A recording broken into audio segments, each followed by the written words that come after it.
Welcome to C# for Crestron programming. All vehicles made have doors, wheels, and an engine. But every vehicle has different sizes of tires, different doors, and vastly different engines.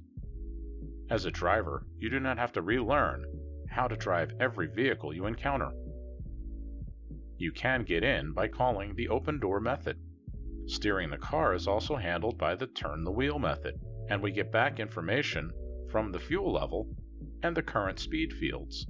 A C# interface at first look seems to be identical to a class or an abstract class, except you cannot put any functionality into an interface. It creates a template or a design that any class that uses the interface must at a minimum contain what the interface has declared in it. This creates a guaranteed interface of functionality. We can also use interfaces to get around the limitation that C# does not have multiple inheritance when you want to have identical ways of accessing multiple incompatible classes. Interfaces become important when you start thinking about making libraries to be used by other programs and when you start using reflection. It simplifies your job as a programmer and ensures that what you expect is available, enabling dynamic programming practices.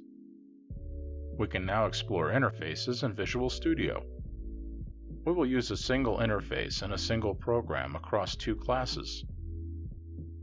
Naming convention best practices tell us that we should always prepend any interface with the letter I, so that it is easily identified as an interface in our code.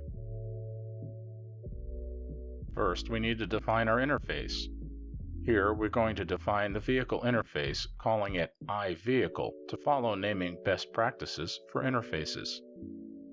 We then are going to create our fields to hold information and a method we will be calling. The only items that need to be in the interface are the ones we want to expose as a standard for using the class that are based on this interface. Once we have this complete, we can go below and create two classes that will use this interface. First, the car class. We need to define everything exactly as we see in the interface, but now we can add code. I'm also going to define a private variable that is the number of wheels for use internally in the class. And finally, implement the method to report back the information stored inside the class. Now we add a truck class. We can duplicate the car class as all the information is relevant, but the internal wheels are set to 6.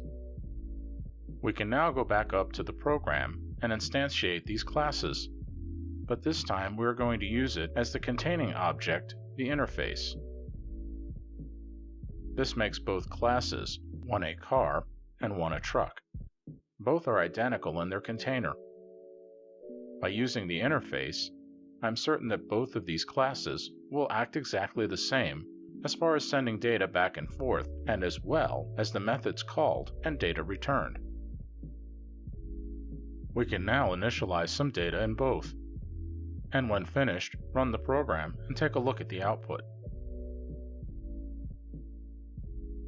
We can see in the output that the information is contained inside. The report shows the same information and reports the wheels correctly, as that information is inside the actual class, even though the interface definition is enforcing uniformity to the containers for the classes. This allows us to create many more classes, even classes in other programs and libraries, that as long as they use this interface, they will be compatible with our code, as we can expect them to operate as the interface definition requires.